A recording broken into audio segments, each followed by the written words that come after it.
Buenas tardes, compañeros y compañeras. A nosotros nos corresponde hablarles acerca de las teorías del desarrollo adulto. Los integrantes del grupo son Jenny Fallas, Michelle Fernández, Sofía Herrera, Yasmín Ramos, Jennifer Ramos y Carla Picado. Introducción sobre las teorías del desarrollo adulto. Estas teorías explican las características y crisis de las etapas de vida de un adulto. Es importante contemplar que el desarrollo humano es un proceso que inicia desde la concepción y termina en la muerte. La psicología del adulto y aspectos del ser humano como la motivación, el pensamiento, la memoria, la inteligencia, los cambios físicos y la salud son de interés para los teóricos del desarrollo humano. Los psicólogos pretenden explicar la conducta de las personas sobre una vida transformadora, es decir, conciben a los seres humanos como sujetos en constante cambio.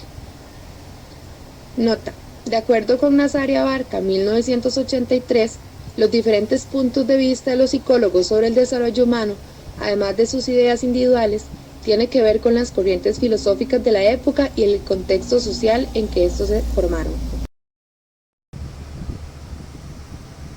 Charlotte Buller es una psicóloga vienesa quien publica su teoría sobre el desarrollo adulto en el año 1933. El concepto de intencionalidad es fundamental en su teoría. Charlotte menciona que el ser humano está en búsqueda constante de un objetivo. El logro de este y la autosatisfacción le genera un desarrollo saludable. También menciona que el ser humano posee iniciativa, lo cual fomenta la salud psíquica. Las 5 etapas de la teoría del desarrollo adulto de Charlotte Buller. La primera etapa va de la infancia a los 15 años. En esta etapa el ser humano no tiene una conciencia clara de metas, más sí tiene conductas que conducen a lograr estos objetivos, por ejemplo, una escolaridad avanzada y el desarrollo de habilidades. Segunda etapa va de la adolescencia a la adultez. En esta etapa se plantean objetivos, pues hay más dominio de la propia vida de la persona. Es donde se realizan preguntas e ideales sobre Dios, el matrimonio, el amor, trabajo y profesión. Para enfrentar satisfactoriamente esta etapa es importante hacer un análisis objetivo de las propias características y habilidades, así como las necesidades y metas. La etapa va de los 23 años aproximadamente a los 45 o 50 años. En esta etapa las personas ya tienen los objetivos con una visión más clara, ya son específicos y definidos. Generalmente hay estabilidad emocional y el desarrollo de un gran potencial. Las preocupaciones como trabajo, familia y matrimonio han sido superadas, aunque se pueden presentar crisis por decisiones erróneas, ya sea en el matrimonio, en el trabajo, y esto puede generar conflictos emocionales, ansiedad o sentimientos de fracaso. Cuarta etapa, va de los 45 años a los 65 años aproximadamente. En esta etapa es donde se evalúa objetivamente el pasado. Si los adultos tienen salud psíquica, les permitirá planificar el futuro con optimismo. Por el contrario, si las personas son inmaduras, evitarán confrontarse con el pasado, es decir, son incapaces de reconocer sus errores y tomar decisiones futuras acertadas. Quinta etapa va de los 65 años hasta la muerte. En esta etapa las personas descansan de preocupaciones relacionadas con proyectos. Las personas con buena salud mental ocupan su tiempo en actividades que desean hacer o les produzca placer. Se generan sentimientos de satisfacción consigo mismo, o por el contrario, quien no ha vivido plenamente tiene sentimientos negativos por no alcanzar sus metas, lo que les genera fracaso. Por lo tanto, de acuerdo con Buller, su teoría se centra en la búsqueda de metas, la cual genera un desarrollo psíquico sano si las mismas se cumplen. Erik Erikson nace el 15 de junio de 1902 en Alemania. En 1939 se nacionalizó norteamericano, lugar donde él adoptó nuevamente su apellido original. Sus primeros artículos se relacionan con el pensamiento psicoanalítico de los problemas educativos. Estos conocimientos analíticos fueron adquiridos a través de influencias de Anna Freud y August Archon. Entre sus investigaciones más relevantes está la resolución de conflictos en sus diferentes ciclos vitales. Erik Erikson establece un diagrama epigenético, el cual es un cuadro de evolución del yo como un continuum, y se considera que en cada una de las etapas se van a resolver conflictos específicos. Finalmente, Erik Erikson muere el 12 de mayo de 1994. Etapas de la teoría de Erik Erikson. La primera etapa se da de los 0 a los 2 años de edad. La persona experimenta un conflicto en la confianza versus desconfianza. Su proporción favorable se basa en el impulso y la esperanza. En esta etapa, el niño o la niña lucha por relacionarse con su contexto y su familia. La segunda etapa se da a partir de los 2 a los 4 años de edad. La persona en dicho periodo vital se enfrenta al conflicto de autonomía versus vergüenza. El autocontrol y la fuerza de voluntad son sus proporciones favorables en esta etapa. La tercera etapa se da a partir de los 4 a los 5 años de edad. Presenta el conflicto de iniciativa versus culpa. La persona en esta etapa presenta la proporción favorable de dirección y propósito. En esta etapa, el niño comienza a tener una adaptación sociopolítico, económica, de normas éticas, entre otros. La cuarta etapa se da de los 6 a los 12 años de edad. En esta etapa se dará el conflicto de industria versus inferioridad. Esto lleva a la persona a una proporción favorable de método y capacidad. Y la quinta etapa se da a partir de los 12 a los 17 años de edad. Va a presentar el conflicto de identidad versus confusión de rol. Se presenta una proporción favorable de devoción y fidelidad. Supuestos básicos de la teoría de Erikson. En primer lugar, la personalidad humana se desarrolla conforme a los momentos determinados y de acuerdo a la disposición que tenga la persona en su proceso de crecimiento. En segundo lugar, la construcción de la sociedad debe ser a tal modo que se satisface y se provoque una sucesión de potencialidades para la interacción del individuo. En tercer lugar, la resolución de los diferentes conflictos que enfrenta la persona van a depender del ambiente psicosocial que le rodea. Finalmente, el ser humano se encuentra en constante cambio. La personalidad no es un aspecto fijo y este se da a través de un proceso de desarrollo. Etapas del desarrollo adulto según Erikson. Tenemos la de intimidad versus aislamiento. Esta es la sexta etapa del desarrollo humano, se da la conclusión de la adolescencia.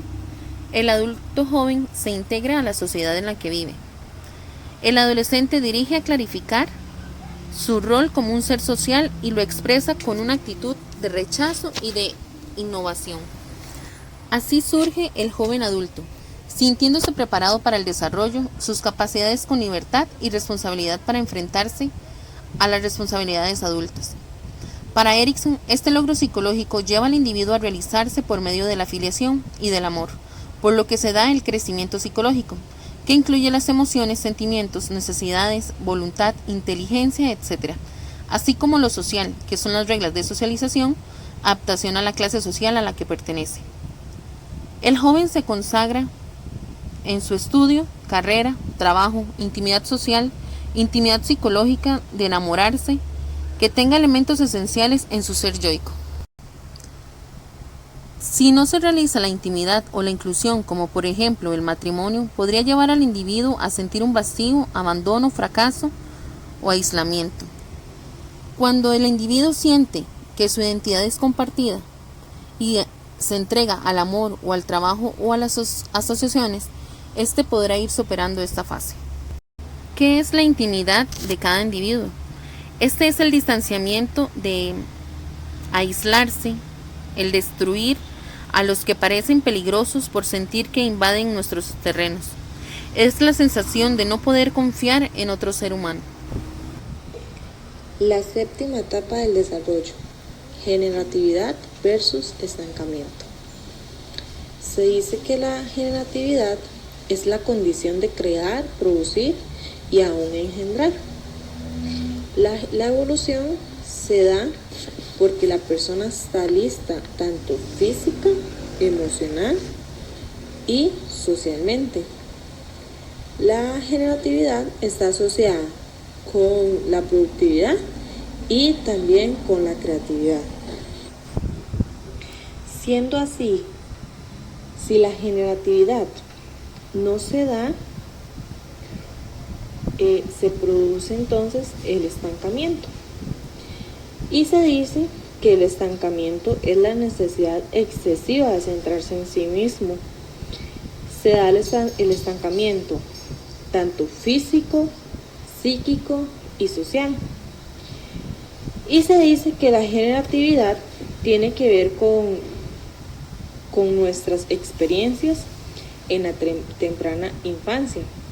Es hallar un equilibrio entre el amor, el trabajo, la fe, la producción personal y la producción social. Octava etapa, integridad versus desesperación. En esta etapa se podrá alcanzar la integridad del yo en el sentido de un todo, pues ya se han superado las 7 etapas anteriores. La integridad del yo lleva al adulto a respetar la integridad del otro, pues no hay temores en relación a sí mismo. La integridad reposa en la aceptación del ciclo de vida colectivo e individual de la humanidad. El adulto que posee integridad está listo para defender con dignidad su propio estilo de vida y sus formas de sentir y pensar. Su amor supera al sí mismo y a su propio yo. Sus conductas anteriores y sus experiencias previas lo llevaron a valorar y a sentir que su vida individual es también parte de la historia, valores, costumbres y prejuicios de la sociedad. El estilo de integridad lo caracteriza e identifica. Se siente seguro y no tiene temor a la muerte, pues ve como lógico nacer, vivir y morir. No le ocurre lo mismo al individuo que llega a la vejez sin haber logrado la integridad del yo. Sentirá gran inseguridad, lo que le lleva a temer a la muerte. Se desespera y esa misma desesperación lo hace sentir que le queda poco tiempo para vivir. No acepta su ciclo de vida, desea reparar el tiempo perdido y lograr otros caminos. Tiene la sensación de que ya es tarde. Esta desesperación tendrá incidencia en su estado físico y psicológico, lo que incidirá en sus relaciones interpersonales. Para ejemplificar la integración del yo tenemos el caso de un hombre de 70 años que ha trabajado muy duro durante su vida. Recibe su jubilación en esta edad. Sus hijos están casados, sus nietos logran alcanzar todo lo que él no pudo obtener debido a la falta de oportunidades económicas. Pero no se amargó ante este hecho, sino ayuda con consejos y con sabia orientación a sus nietos y los estimula a superarse. Se siente satisfecho y se considera realizado como persona. Se trazó metas y las alcanzó en la medida de sus posibilidades. En resumen, tenemos 6 puntos. El primero es: existen teorías comprensivas, en este caso 2, que son las de Charlotte Buehler y Erik Erikson. Estas teorías intentan explicar las características, las crisis y los problemas que enfrenta el ser humano en diferentes etapas de la vida. En segundo punto tenemos a la teoría de Charlotte Buehler y su concepto de intencionalidad. ¿Qué significa este concepto? Bueno, que las personas son seres con metas y propósitos que son propuestas a lo largo de diferentes edades. El logro de estas metas y de estos propósitos les permite un desarrollo saludable a las personas. En el tercer punto, tenemos que la teoría de Charlotte Buehler propone 5 etapas que, como vemos, están diferenciadas por rangos de edades que empiezan desde el nacimiento y la última, que es a partir de los 65 años de edad. En el cuarto punto tenemos que la teoría de Charlotte Buehler se caracteriza en la parte de la adultez por lo siguiente: en el ser humano se da un desarrollo de todo el potencial que posee. También se evalúa el pasado y las decisiones, cuáles decisiones son las que se han tomado en etapas anteriores y el presente. Se da una consolidación de la persona en diferentes áreas, se da el logro de metas y un disfrute de lo que se ha logrado a lo largo de estas etapas de la adultez. En el quinto punto hablamos de la teoría de Erik Erikson con un enfoque psicosocial. ¿Por qué? Porque existen diferentes etapas en esta teoría que son caracterizadas por dilemas que se presentan en la persona de una manera progresiva. Conforme la persona va viviendo, va creciendo, aparecen dilemas. En el sexto punto tenemos que la teoría de Erik Erikson se caracteriza también por una resolución de crisis que enfrenta la persona, y si se da de manera satisfactoria, esto permitirá que la persona logre una integridad del yo. Asimismo, en estas crisis aparece el papel de la familia y la sociedad en el desarrollo de la persona y su relación con el entorno.